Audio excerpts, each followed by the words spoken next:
अवधूत चिंतन श्री गुरुदेव दत्त श्री सद्गुरू स्वामी समर्थ. सर्व स्वामी भक्तांचे स्वामी परिवारात खूप खूप मनापासून स्वागत आहे. सर्व भक्तांच्या मनातील सर्व चांगल्या इच्छा स्वामी आईने लवकर पूर्ण कराव्या हीच माऊलींचरणी प्रार्थना करते. भक्त हो, आजचा व्हिडिओ अतिशय महत्त्वाचा आहे. स्वामी प्रकट दिनाला आपल्याला एक उपाय करायचा आहे. हा उपाय जो भक्त श्रद्धेने करेल, त्याच्या आयुष्यात जे दुःख असेल, जे काही संकटे असतील, आजवर जी इच्छा पूर्ण झालेली नाही ती 100% पूर्ण होणार, एवढा प्रभावी हा उपाय आहे. कारण मी स्वतः हा उपाय गेली 6 वर्षापासून करत आहे आणि मला 5 वर्षापासून खूप सुंदर असा अनुभव आलेला आहे. हाच उपाय मी मागच्या वर्षीसुद्धा शेअर केला होता. खूप सगळ्या ताईला अनुभव आलेला आहे. तुमच्या आयुष्यामध्ये संतती प्राप्तीची अडचण असेल, म्हणजे मुलगा असेल तर मुलगी हवी आहे, किंवा मग मुली आहेत तर मुलगा हवा आहे. बऱ्याचशा घरामध्ये मतिमंद व्यंग मुलं जन्माला येतात, म्हणजे अंध, अपंग, काहीतरी त्यांना मनोरुग्णता असते, असे मुलं जन्माला येणं हा सुद्धा एक प्रकारचा दोष लागलेला असतो. त्याचबरोबर काही महिलांना एखादं अपत्य झालं की मग पुन्हा एखादं मूल होण्याची इच्छा असते, पण प्रेग्नेन्सी राहत नाही. असे संतती प्राप्तीचे जे काही तुमच्या अडचणी असतील, त्याचबरोबर आर्थिक अडचण असेल, म्हणजे तुम्ही खूप कष्ट करताय पण पैसा येत नाही, आलेला पैसा टिकत नाही, या सगळ्यांसाठी आपल्याला हा प्रभावी उपाय करायचा आहे. नोकरी लागण्यासाठी करू शकता, विवाह जमण्यासाठी सुद्धा हा उपाय तुम्ही करू शकता.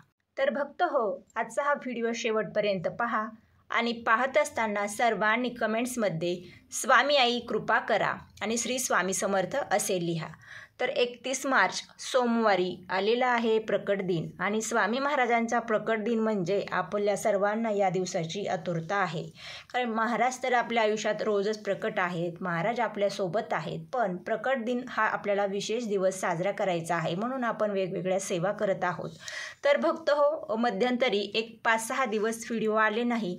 त्याचे कारण आयुष्यामध्ये प्रत्येकाच्या अडचणी असतात. तशाच आमच्याही आयुष्यामध्ये काही अडचणी होत्या आणि एक 8-9 वर्षापासून आम्हाला एक विधी करायचा होता. तर तो करण्यासाठी नाशिक त्र्यंबकेश्वरला जावं लागणार होतं. त्यामुळेच मी तिथे 4 दिवस गेली होती आणि कालच आलेली आहे रविवारी. तर रविवारी सकाळी आराम करणं, घरातील कामं आवरणं, आणि आज आहे सोमवार, रोजची नित्य देवपूजा झालेली आहे आणि नित्यसेवा झालेली आहे. आता मी तुमच्याशी हा व्हिडिओ शेअर करत आहे.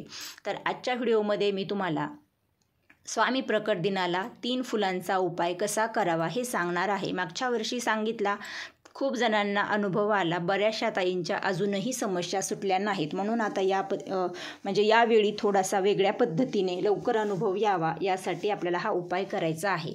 प्रथम तर आपल्याला 31 मार्चला स्वामींचा प्रकट दिन आहे. त्या दिवशी आपण सेवा कशी करावी, काय करावी, कोणकोणत्या सेवा कराव्या हे मी तुम्हाला डिटेल व्हिडिओ पुन्हा शेअर करेल.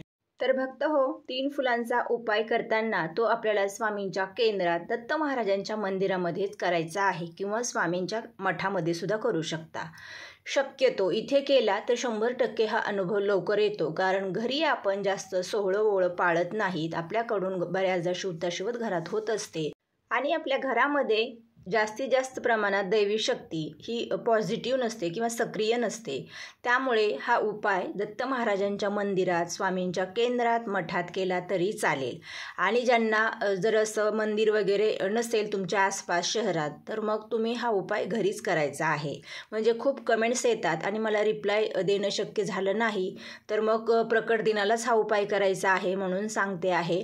शक्यतो मी प्रकट दिनाचे जे काही व्हिडिओ आहे त्याला आजपासून सगळ्या व्हिडिओंना मी तुम्हाला रिप्लाय करणार आहे. आधीचा जो मी व्हिडिओ थोडासा शूट केला होता, त्यानंतर 2 दिवस घरामध्ये कंटिन्यू पाहुणे होते आणि म्हणून मला व्हिडिओ पुढे कंटिन्यू करता आला नाही. तर मी आज आहे बुधवार आणि आज हा व्हिडिओ सकाळी सकाळी तुमच्याशी आता शेअर करणार आहे.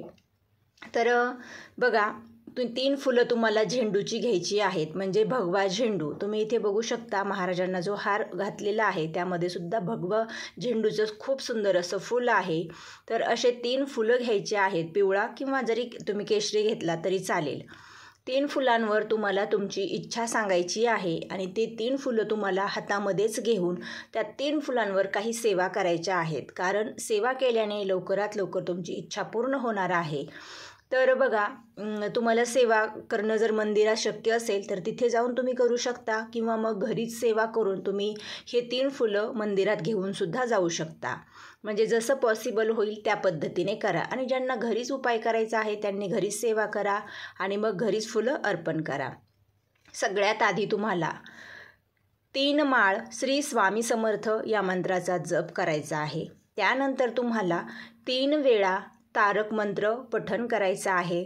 त्यानंतर तुम्हाला 1 वेळा स्वामी चरित्र सारामृत संपूर्ण पोथी वाचन करायची आहे. आता ज्या ताईंना हे शक्य नाही आहे त्या ताईंनी 9वा आणि 14वा अध्याय वाचन करायचा आहे. तर बघा, या सगळ्या सेवा केल्यानंतर तुम्हाला हे 3ही फुलं महाराजांच्या चरणांवर अर्पण करायची आहेत. महाराजांना तुमची मनोभावे सेवा आधी सांगायची आहे. सेवा झाल्यानंतर 3 फुलांवर पुन्हा सेवा सांगायची आहे की महाराज, हे मी 3 फुलांचा उपाय पूर्ण श्रद्धेने करत आहे, तर माझी संतती प्राप्तीची अडचण आहे, किंवा माझं स्वतःचं घर व्हावं अशी इच्छा आहे, किंवा तुम्हाला शेत वगैरे घ्यायचं असेल, नोकरीसाठी तुम्ही हा उपाय करत आहात. अजून एक महत्त्वाचं, आता घर असो, शेती असो, किंवा मग नोकरी असो, व्यवसाय असो, या सगळ्यासाठी आपल्याला प्रयत्न करावे लागतात, कष्ट करावं लागतं. कारण कष्ट जर केलं तरच आपल्याला महाराज साथ देतील आणि मग पैसे येऊनच आपले स्वप्न पूर्ण होतील. असं नाही की 3 फुलं अर्पण केले आणि लगेचच तुम्हाला महाराजांनी खूप सगळा पैसा दिला किंवा एखादा चेक दिला, असं अजिबात होणार नाही.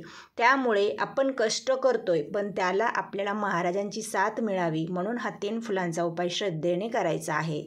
तर तुम्ही इथे बघू शकता, स्वामी महाराजांच्या समोर सुंदर अशी 3 फुले मी अर्पण केलेली आहेत.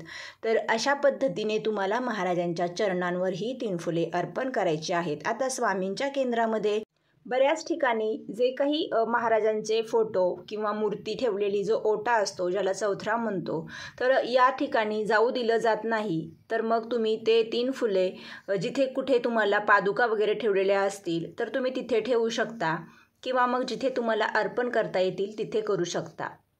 3 फुलांपैकी तुम्हाला 1 फूल 2च मिनिटामध्ये लगेच उचलून घ्यायचं आहे. खूप गर्दी असते, मग आपलं कुठलं फुल आहे हे कळणार नाही, म्हणून तुम्ही 3 फुलं म्हणजे अर्पण करायचे आणि लगेचच 1 फूल इच्छा तुमची पूर्ण होईपर्यंत महाराज हे मी आशीर्वाद म्हणून माझ्याकडे ठेवत आहे, आणि ते फूल तुम्हाला 3 महिन्यांपर्यंत स्वतःच्या घरी देवघराच्या ड्रॉवरमध्ये एका पिवळ्या वस्त्रामध्ये बांधून ठेवायचं आहे.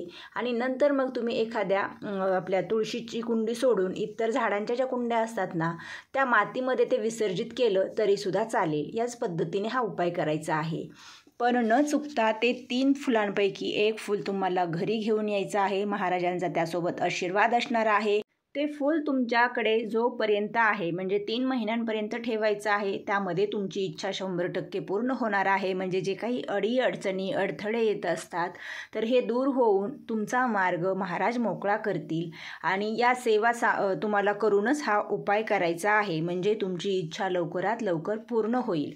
तर भक्त हो, हा उपाय श्रद्धेने करा आणि अनुभव घ्या. ज्यांनी आजवर हा उपाय श्रद्धेने केलेला आहे त्या सगळ्यांना अनुभव आलेला आहे. माझ्या काही ताई आहे ज्यांच्या कमेंट्स नेहमी येतात, आणि तुमच्या ID नेमवरून मी तुम्हाला चांगलंच ओळखते. तर म्हणजे बघा, नाव वगैरे इथे मी घेत नाही. अशा माझ्या सगळ्या ताईंची इच्छा स्वामींनी या प्रकट दिनाच्या नंतर अगदी 3 महिन्याच्या आत पूर्ण करावी, हीच मी महाराजांकडे प्रार्थना करते. आणि मी स्वतःसुद्धा तुमच्यासाठी हा 3 फुलांचा उपाय स्वामींच्या केंद्रात आणि दत्त मंदिरात करणार आहे. तर नेहमी माझ्या ताईंच्या काही इच्छा असतात की काही ताईंना प्रेग्नेन्सी राहत नाही आहे, तर नक्की राहील. बघा काय असतं ना, पितृदोष असेल ना तर खूप अडीअडचणी येत असतात. तर पितृदोषावरील काही उपाय, किंवा तुम्हाला संततीमध्ये जे काही अडथळे येतात किंवा तुमचं कुठलंच काम होत नाही, त्यासाठी खूप असा सुंदर उपाय, काही सेवा आहेत. म्हणजेच या सेवेने, या उपायाने तुमचे सगळे मार्ग मोकळे होतील. सगळ्यात आधी पितरांची सेवा होणं गरजेचं आहे, त्यानंतर आपल्या कुलदेवांची सेवा होणं गरजेचं आहे. आणि आता 30 तारखेला म्हणजेच रविवारी गुढीपाडवा आहे. गुढीपाडव्यापासून मराठी नववर्षाला सुरुवात होत आहे, म्हणजे चैत्र महिन्याला सुरुवात होत आहे. तर बघा, चैत्र महिना हा खूप पवित्र महिना आहे. त्यामुळे जास्तीत जास्त चैत्र महिन्यात महत्त्वाच्या काही सेवा करायच्या आहेत. तर कुलदेवांची सेवा करण्यासाठी हा महिना खूप पवित्र आहे. तर त्या सेवा मी पुढे तुम्हाला शेअर करेल. कारण मागच्या वर्षीसुद्धा केल्या होत्या आणि 1-2च व्हिडिओ शेअर केले, तर खूप सगळ्या कमेंट्स तिथेसुद्धा आहेत की ताई आम्हाला या सेवेंबद्दल डीपमध्ये माहिती द्या.